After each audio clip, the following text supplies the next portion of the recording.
నమస్తే, welcome to I news. ప్రేమించుకోవచ్చు, కలిసి ఉండొచ్చు, కానీ ఇక నుంచి లవ్ స్టోరీ కూడా ప్రభుత్వ రిజిస్టర్ లో ఎంట్రీ కావాల్సిందే అంటోంది అసోం ప్రభుత్వం. యూనిఫామ్ సివిల్ కోడ్ బిల్లు తీసుకొచ్చిన హిమంత బిశ్వ శర్మ సర్కార్ ఇప్పుడు లివ్ ఇన్ రిలేషన్షిప్ పై కూడా రూల్స్ పెట్టేందుకు సిద్ధమైంది. ప్రేమించండి, కానీ ప్రభుత్వానికి చెప్పి ప్రేమించండి అన్నట్లుగా మారిన ఈ కొత్త బిల్లుపై దేశవ్యాప్తంగా చర్చ మొదలైంది.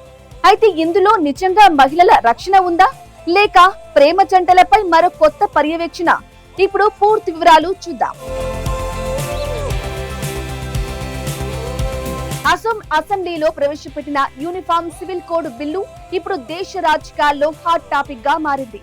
ముఖ్యంగా లివ్ ఇన్ రిలేషన్షిప్ పై ప్రభుత్వం తీసుకొచ్చిన కొత్త నిబంధనలు అందరినీ షాక్ గురి చేస్తున్నాయి.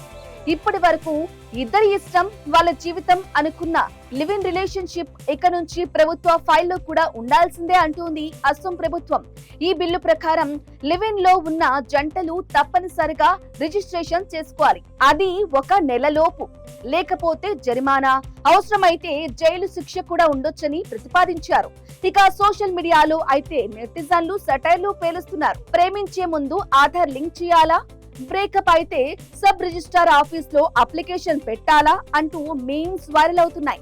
ప్రభుత్వం మాత్రం ఇది ప్రేమను అడ్డుకోవడం కాదని, మహిళలు, పిల్లల హక్కుల రక్షణ కోసమే అంటుంది.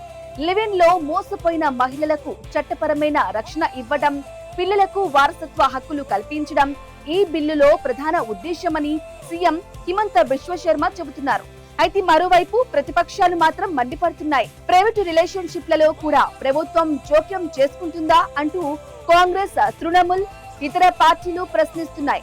ఇక ఈ బిల్లులో మరో కీలక అంశం బహుభార్యత్వంపై పూర్తి నిషేధం. పోలికమి చేస్తే ఏకంగా 7 ఏళ్ల జైలు శిక్ష ఉండొచ్చని ప్రతిపాదించారు.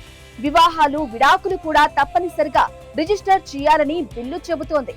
అయితే అసోంలోని గిరిజన సమాజాలకు మాత్రం ఈ బిల్లు వర్తించదని ప్రభుత్వం స్పష్టం చేసింది.